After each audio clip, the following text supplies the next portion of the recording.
अयोध्या के अलावा प्रयागराज में भी इन दिनों रंगत देखने को मिल रही है। संगम नगरी प्रयागराज में माघ मेला चल रहा है। पौष पूर्णिमा पर संगम किनारे आस्था भक्ति के रंग बिखरे पड़े हैं। आपको बता दें कि माघ मेले का ये दूसरा स्नान रहा है, महत्वपूर्ण स्नान, जिसके साथ ही श्रद्धालुओं का कल्पवास भी आज से शुरू हो गया है। भक्ति की ये परंपरा अगले 1 महीने तक यूं ही जारी रहेगी।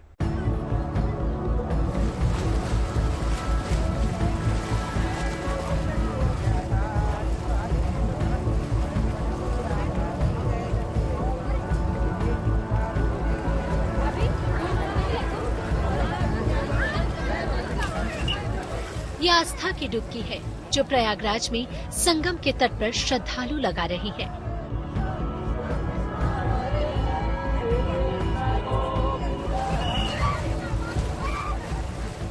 आज सुबह से ही श्रद्धालुओं का प्रयागराज में संगम पर पहुंचने का तांता लगा रहा।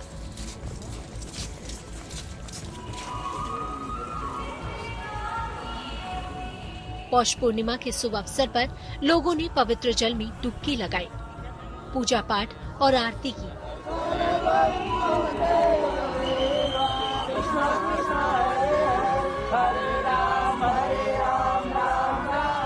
धार्मिक मान्यता के अनुसार पौष पूर्णिमा के दिन व्रत, गंगा स्नान और दान पुण्य करने का विशेष महत्व होता है और प्रयागराज के माघ मेले में संगम में डुबकी लगाने का सौभाग्य प्राप्त होना तो श्रद्धालुओं के लिए जैसे सोने पर सुहागा के समान है।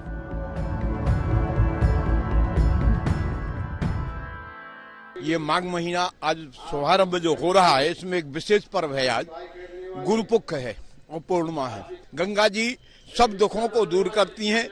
गंगा जी के दर्शन के लिए हमारे वैदिक पुराण में ऐसा आया हुआ है, ऐसा शास्त्र कहते हैं कि गंगे तो दर्शनात् मुक्ति। गंगा जी का केवल दर्शन मात्र हो जाए तो प्राणी की मुक्ति हो जाती है। यदि उनका स्पर्श हो जाए, स्नान हो जाए, आचमन हो जाए और उनके तट पर 1 माह का वास हो जाए तो ये भगवान की असीम कृपा मानिए।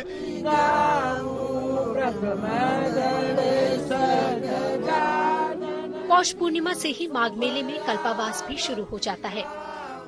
संगम की रेत पर बने तंबुओं में कल्पावासी 1 माह तक कठिन तप और जप करते हैं। पौष पूर्णिमा से माघी पूर्णिमा तक कल्पावास का क्रम चलता है और फिर माघी पूर्णिमा पर स्नान कर कल्पावासी आध्यात्मिक ऊर्जा बटोरकर वापस घर लौटते हैं। माघ मेले का पहला स्नान मकर संक्रांति पर 15 जनवरी को हुआ। उसके बाद आज दूसरा स्नान पौष पूर्णिमा पर, अब तीसरा स्नान 9 जनवरी को मौनी अमावस्या पर होगा, तो चौथा स्नान 14 जनवरी को बसंत पंचमी पर, जबकि 5वां स्नान माघ पूर्णिमा पर 24 फरवरी को होगा और आखिरी स्नान महाशिवरात्रि पर 8 मार्च को होगा। स्नान पर्व के मद्देनजर ट्रैफिक मैनेजमेंट प्लान बनाया गया है ताकि माघी मेले में आने वाले श्रद्धालु बगैर किसी परेशानी के स्नान कर वापस लौट सके। एक व्यापक सुरक्षा योजना के तहत सारी व्यवस्थाएं सुनिश्चित की गई हैं।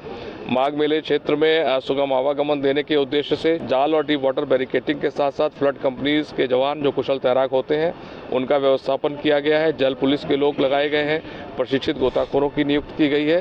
साथ ही साथ जल में एक फ्लोटिंग पुलिस चौकी की भी स्थापना की गई है, जिसमें राजपत्रित स्तर के अधिकारी लगातार मौजूद होकर नजर रख रहे हैं। SDRF और NDRF की टीम भी रेस्क्यू पर्पज से जल में मौजूद है। मकर संक्रांति से प्रयागराज में हर साल माघ मेला शुरू होता है। इस मेले के साथ ही कल्पावास सबको लेकर प्रशासन ने पुख्ता इंतजाम किए हैं, चाहे वो सुविधा का मामला हो या चाहे सुरक्षा का। इस साल 8 मार्च महाशिवरात्रि के पर्व तक संगम की रेत पर माघ मेला चलेगा, जिसे 2025 के महाकुंभ का रिहर्सल भी माना जा रहा है। प्रयागराज से आनंद राज के साथ bureau report, good news today.